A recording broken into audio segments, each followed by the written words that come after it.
Hello everybody and welcome to another episode of History Quest. I'm your host, Brian Haines, and today I'd like to introduce to you my co-host, a very special friend of mine, British Ronda. Ronda, how you doing? Hello everyone! So, Ronda, why don't you tell us a little bit about yourself? Well, there's not much to know. My name is Ronda, and I'm a housekeeper for a lovely little family in Austria. Austria, eh? Sounds like your accent's a little English. Yes, well, I used to be at the convent back in England, you see, but the others thought me too free-spirited and undisciplined, so they sent me to live with this little family up in the Alps. Oh, okay. If that's what you say. Are they a nice family? Oh, yes, they're a right jolly bunch, always singing and carrying along and doing things that they fancy and whatnot. Well, but that little one, you see, she's always trying to be cute and carrying on sometimes. She's actually kind of a little brat, you know. I think I got half a mind to, You know, Rhonda, that all sounds good and everything, but I can't help but think that sounds a little bit like the movie The Sound of Music. Well, I don't know much about that. I just likes to keep to me housekeeping.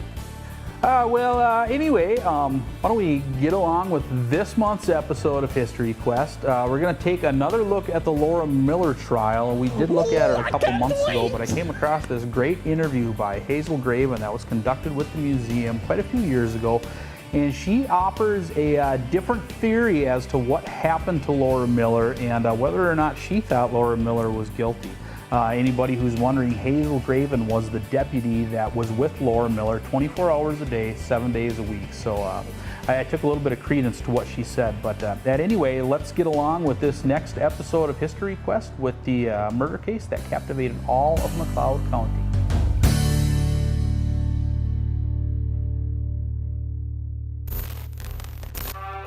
It happened on a Monday, one that fell on the 30th day of January in 1950. Mrs. Clara Schaus stood in the kitchen of her small apartment in Hutchinson, Minnesota. It was 11:08 a.m. and Clara was preparing an early lunch. As she made her meal, she thought she heard what sounded like a gunshot. The sound, though distorted at first, was followed by a commotion. A few seconds had passed, and Clara heard another gunshot. This time it was unmistakable. What followed was another moment of silence that was so deathly quiet one could have heard a pin drop. It was broken by the sounds of a woman's voice, spoken between hysterical sobs and cries. Clara stood in her kitchen, speculating as to what could have happened. As she pondered the event, the sound of footfalls racing down the stairway reached her ears. Mrs. Schaus couldn't stand the suspense any longer. She moved away from preparing her lunch and made her way to the apartment door to take a peek into the hallway. As she peered down the building's corridor, she noticed that the office door of Mr. Gordon Jones, a young attorney in Hutchinson, was slightly open, and from within came two moaning gasps. Downstairs in a neighboring building, Lee Cooper sat atop a stool at the L&S restaurant on Main Street. He didn't hear the gunshots, nor did he hear the sobs to follow. What he did see, however, was a woman named Laura Miller rush into the restaurant and plead for his help, asking him to come quick. Mr. Cooper followed Laura to Gordon's office and was brought to a disturbing scene, one where Gordon Jones lay on the floor in a pool of blood and an apparent gunshot wound to his chest. Hutchinson Police Chief Frank Broderius was immediately dispatched to the scene where Gordon Jones was pronounced dead. After examination of the scene and questioning of the only witness, Laura Miller found herself in a jail cell. A mere hour had passed since the shooting. In time, the young woman would find herself on trial for murder. The trial transfixed McLeod County as well as much of Minnesota. The local news media pounced on the story, and the defense team of Laura Miller took advantage by painting a picture of a wronged woman to the public, going so far as to set up a photo shoot of Laura celebrating her birthday behind bars, as well as allowing a published interview of Laura discussing the hardships faced of a young pregnant woman behind bars. It didn't take long for the defense strategy to take hold. The media devoured any detail they could find about Laura Miller and made it public. She was a young woman, smart, bookish, and naive. Quotes were published about how Laura Miller didn't like to go to parties, how she preferred to stay home, and read how she was swept off her feet by the charm of Gordon Jones. It was a tactic that set a scene during a trial one where the public tuned in, and one where the future of a young pregnant woman hung in the balance. Much of the news media and much of the area focused on Laura Miller. But another part of the story was Gordon Jones, the young Hutchinson lawyer who was married with 2 children. On occasion, Jones would find himself in Minneapolis on business.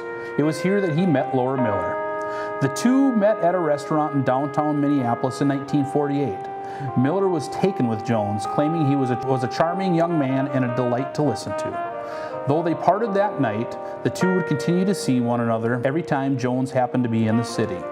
Eventually, Miller fell in love with Jones, claiming to be unaware of his marital status until a year into their affair. Miller was infatuated with Jones. Regardless of him being married and a father, she claimed that she knew there was room in his heart, even though he was married. She would spend hours in her room where she would doodle the words, Mrs. Laura Jones, over and over on a pad of paper. Yet the knowledge that she could never be his wife brought her to depression. She claimed to have contemplated suicide on a number of occasions. The affair eventually took a turn for the worse when Laura found out she was pregnant and insisted that Jones was the father. She kept the news from him for some time, but finally relented and told him, at which he was angered that she kept it from him. Miller claimed Jones pledged to make accommodations for her and the baby, going so far as to coax Miller into thinking that he might even leave his family in favor of her and the unborn child.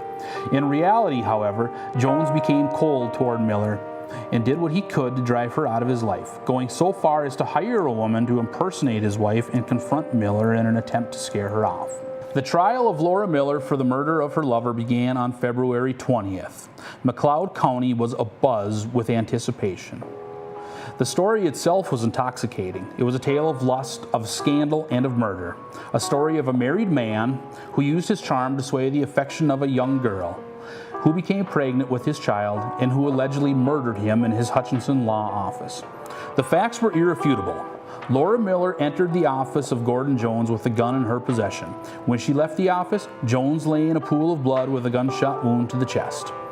Laura was quoted as saying, "I may have pulled the trigger, but I didn't kill him." Laura Miller pled not guilty. The trial began at 10 a.m. Spectators began showing up as early as 7 a.m. to secure a seat in the high-ceilinged courtroom in the McLeod County Courthouse, a room that could hold a capacity of 200 people. Those who could not find a place to sit down were ushered across the street into the Oriole Theater, where sound was being canned into a loudspeaker on the stage. The trial was a spectacle, one where the judge allowed journalists, spectators, and photographers to flood the courtroom and keep a watchful eye on Laura Miller. The news media watched her every expression, keeping an eye on her for nervousness and anxiety and reporting on her every move. Miller and her attorneys knew the media was watching. They also knew the key to the trial was to win favor with the public. Laura made sure to dress down, always appearing in an oversized black wool dress with no makeup and always appearing with a Bible in hand. The tactic was to make her look the part of a naive and innocent young woman. The first round of witnesses was mostly those who had already testified in front of the grand jury, witnesses to the murder scene who could attest to the behavior of Laura Miller at the scene of the crime. As the trial wore on, however, the crowds were treated to more stirring shows as the prosecution began calling character witnesses to counter Miller's persona of a naive woman, calling attention to the fact that Miller lied about being a bookish loner and that she was known to frequent places that catered to the nightlife. They even brought light to the fact that Laura Miller was once reprimanded at work for wearing tight-fitting clothing with low-cut bust line. Of all of the witnesses, the most captivating was a woman named Marion Turek, a beautician that was recruited by Jones to act as his wife during a meeting with Miller, one where Jones hoped the presence of his wife would scare Miller away. Her testimony provided a hint of the alcohol-induced weekend routine and the carousing that took place at the Andrews, the hotel and lounge where Jones and Miller met. Turek also told a chilling version of events where Miller, distraught with her grief that Jones was trying to get rid of her, did the unthinkable. During the meeting, when Turek acted as Jones's wife, Laura Miller opened her purse and pulled a gun, the same gun she allegedly used to kill Jones with. She aimed the loaded weapon at Turek, in which Turek responded by saying, "Be careful, you will get hurt." Miller responded coldly, "Don't you worry about me." On February 27th, the prosecution rested its case. What followed was a fight between the prosecution and defense about what evidence, including Miller's revolver, could be admitted as evidence. Speculation about how the case would unfold from that point on. Though it was cold, the town of Glencoe was hot with the news that Laura Miller would take the stand that very day. At 2:30 p.m., Miller, with dark rings under her eyes and dressed in her usual black wool dress, took the stand.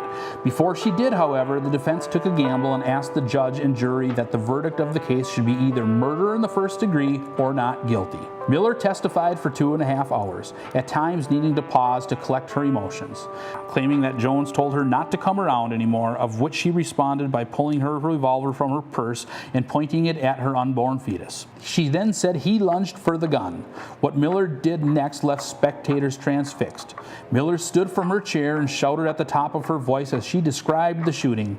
"I remember that I smelled smoke, and my hand was in the air, and I don't know what happened exactly. He was on this side of me, and he was holding my hand down, and then he pushed me, and I hit a chair, and then I don't remember anything until I remember he was kneeling on the floor." Miller's defense rested its case, and court was adjourned. On March 3rd, Judge Moriarty reviewed the evidence and read the verdict. Laura Miller was found not guilty. The judge declared that Gordon Jones died in an accidental manner during the scuffle. As Miller left the courtroom on that Friday in March, the crowd roared with approval. Since then, the question on everybody's mind is what happened to Laura after the trial ended. For this question, I have no concrete answer. However, a bit of research turned up a few possible outcomes as to what happened to the defendant of one of McLeod County's most intriguing court cases. What we know as fact is that Laura Miller fled McLeod County and vowed never to return. Her last known whereabouts was at General Hospital in Minneapolis, where she was visiting her mother. Reporters were already there waiting, and Laura gave them the interview they were waiting for. She told them that she intended to live with family in Omaha, Nebraska. As with any community, and in this case, an entire county, rumors tend to fly when there are unknowns related to a hot topic. Laura Miller was definitely no exception. The most widely accepted story is that Laura Miller moved to Omaha and had her child. Some sources claim it was a boy, others a girl. Some rumors claim the child grew to adulthood never knowing what happened in McLeod County, meaning Laura kept it secret. Others claim that Laura gave the child up for adoption and then moved to New York to disappear from the public eye.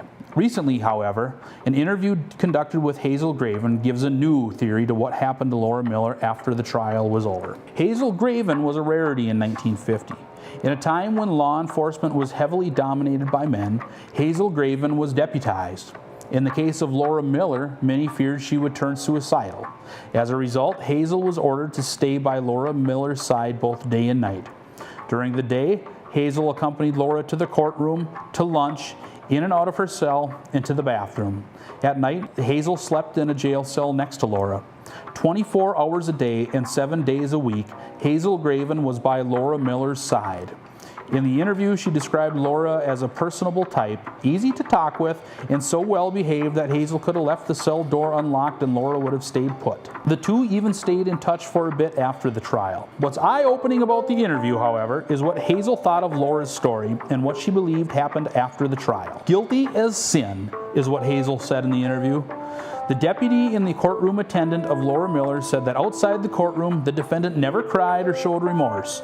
In the courtroom, however, Laura was known to have bouts of emotional outpouring. What's more is that Laura Miller was never forced to take a pregnancy test, and Hazel, who was with her when she dressed, when she showered, and when she went to the bathroom, questioned if the defendant was even pregnant. Perhaps somebody out there knows exactly what happened to Laura Miller. For now, however, I guess we'll have to content ourselves with the idea that even when all the facts seem to be in order, there's always more to the story. Well, Rhonda, after hearing all of the facts, tell us, what do you think of the Laura Miller murder trial? Well, I did see a picture of the man, and he was quite a striking young man, if I do say so myself. But then when I heard what he did to that Laura Miller girl, well, I just couldn't take anymore, and I thought, what a bloody wanker. But then when I heard what she did to him when she brought the gun into the lobby and she shot the poor man, and I said, oh, you can't do that. That's just not good carrying on like that, don't you see? I just don't understand some people these days. Interesting. So, what did you think about all the facts? I mean, there's so many, irrefutable facts. I mean, she walks into the lawyer's office. She has the gun with her. When she leaves, he's dead, yet she claims she didn't do it. So what do you think about that? Well, don't you know, life in the city could turn a girl into darker ways. I wouldn't know about that myself because I used to live in a convent, you see, down in England, but then they thought me too undisciplined and free-spirited, so they sent me to live with that family in Austria that I was talking about before, except for that little one. Oh, she just tears me right up the wall. Jeepers. Let's recap the facts of the case here. So Laura Miller, she's with Gordon Jones. She gets pregnant. He shuns her. She walks into his office with a gun. When she leaves his office, he's dead. She goes on trial. Hazel Graven is with her the whole time. Hazel Graven says that Laura Miller never shows any emotion behind bars. In the courtroom, she shows a ton of emotion. Hazel thinks she's guilty, of course. We all know she was found not guilty. And Hazel even questions if she was even pregnant, right? So does that in any way change your views on, what happened here in this murder trial in McLeod County? Well, I don't know much about that. I just likes to keep to me housekeeping. I think she was guilty. I mean, it's the facts are right there. Like I said, she walks into the building with the gun, leaves, and he's dead. A lot of people at the time, I kind of question, was it a fact, did they just not like Gordon Jones? What did you think of Gordon Jones? Well, I like to think if it was me, I'd be striking enough that he would have stayed with me. So with that in mind, I mean, I guess it's kind of mind-boggling that, to me anyway, that she was able to walk free. It's really interesting, though, and I know a lot of other people that I've talked to agree, what Hazel had said here, because Hazel was with her all the time. Hazel was with her when she was getting dressed, for the courtroom. She was, monitoring everything she did, and Hazel says she wasn't pregnant.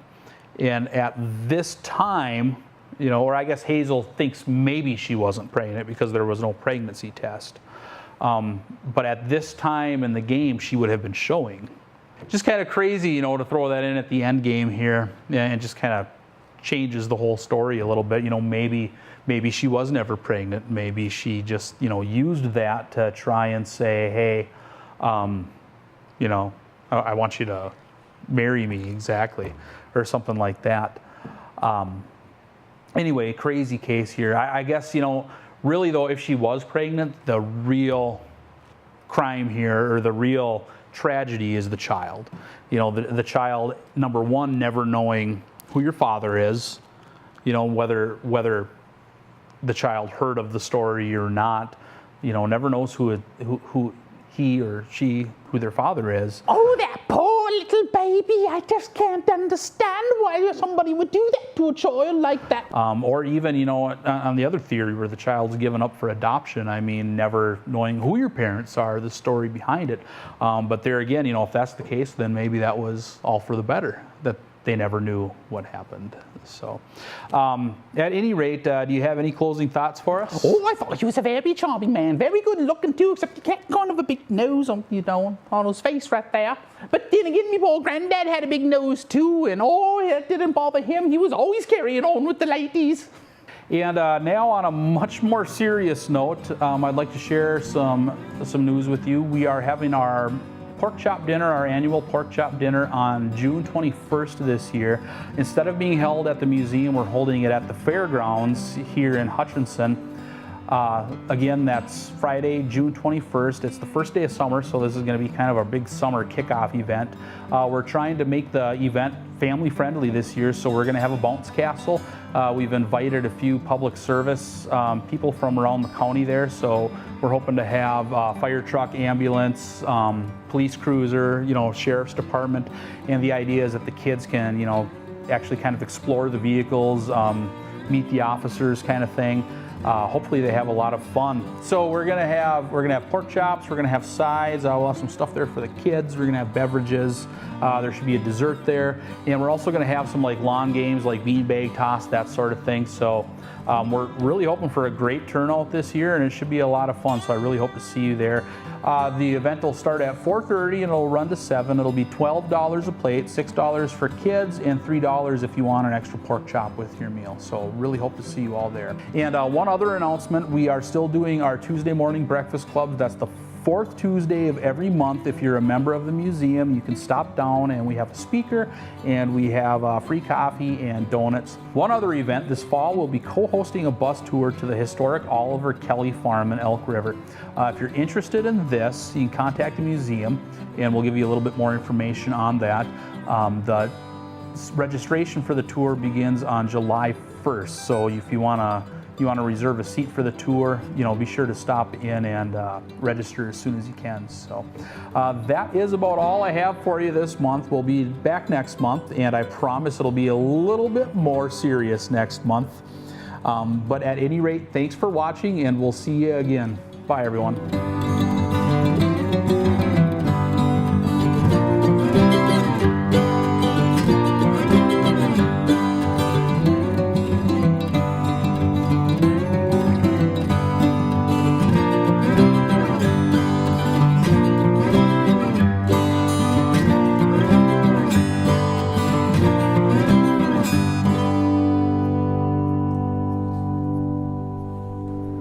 You see, I have all this marvelous string. I have 18,384 square feet of string, but the only problem is it was cut into tiny little pieces, so it's rather useless, you see, unless you want to strangle a mouse. Okay, maybe that's a blooper reel. Goodbye, everybody. Hopes I can see you again.